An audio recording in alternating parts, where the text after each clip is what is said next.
Chapter 3. When Gentlemen Are Thieves. 9th of October. Inspector Fix was one of the detectives investigating the robbery at the Bank of England. In his years as a detective, he knew only one thing for certain. All the biggest criminals looked like respectable gentlemen. The money, the quick departure, it all made sense. Phileas Fogg was a respectable gentleman, and he, Inspector Fix, wanted to get the reward for catching him. He soon discovered that Phileas Fogg was on the Mongolia, a ship that sailed from Brindisi in Italy to Bombay in India. Our detective decided to look carefully at all the people getting on and off the Mongolia. On Wednesday, the 9th of October, Inspector Fix saw Phileas Fogg and his manservant as they arrived in the Suez Canal. "So, there's our thief," he whispered. "All I need to do now is to tell Scotland Yard and wait for a warrant for his arrest, and then the reward is mine." Fix decided to speak to Fogg's manservant.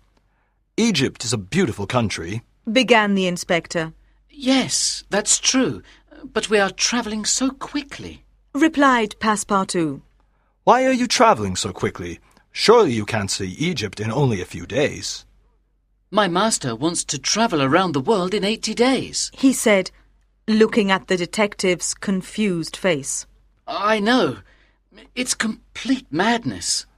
"Well, your master is an unusual man, but I imagine he must be very rich to try to do a journey like that in such a short time." To tell you the truth, he has the money he needs. But I really must leave. We have a boat to catch.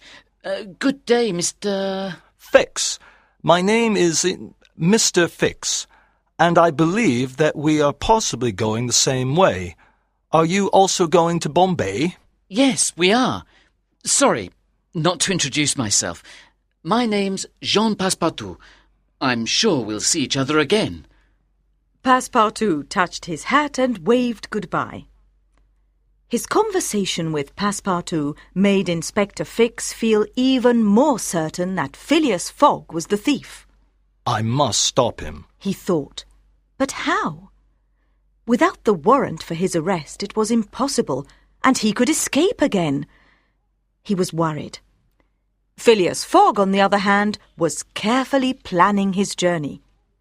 He kept detailed notes of the date, the length of each part of the journey, the time, and the places they stopped in. On the 10th of October, the ship left Suez for the next stop, Bombay. The sea was rough, but Phileas Fogg was not worried, and soon found people on the ship to play cards with. On the 20th of October, they arrived in Bombay. Phileas Fogg and his manservant left the ship and went to the station to catch the train to Calcutta. On their way there, Passepartout began to think about his master's bet. He felt worried. Yes, it was true, they were 2 days early, but anything could still happen. The train left Bombay on time. 3 days later, the train stopped at a small village. Passepartout heard the train driver shout, "Everyone must get off. The railway line ends here." The railway line from Bombay to Calcutta was not yet finished. The passengers had to travel to the next station, Allahabad, on their own. People who often travelled between the two towns were quick to find a way to continue their journey. Among the different types of transport, there were little carts pulled by cows and ponies, and rickshaws pulled by bicycles or the men from the village. Passepartout was worried about how to get to the next station.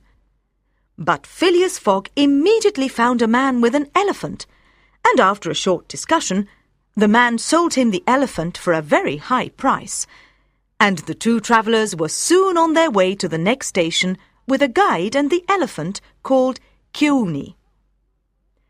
At about 9 o'clock that night, our adventurers came to a big forest of palm trees where they had to stop to let Keone rest and eat the leaves from the trees. For a few days they slept in huts in the middle of the jungle. Sometimes they heard the cries of the monkeys and the sound of the tigers. Their journey was going well until the elephant suddenly stopped.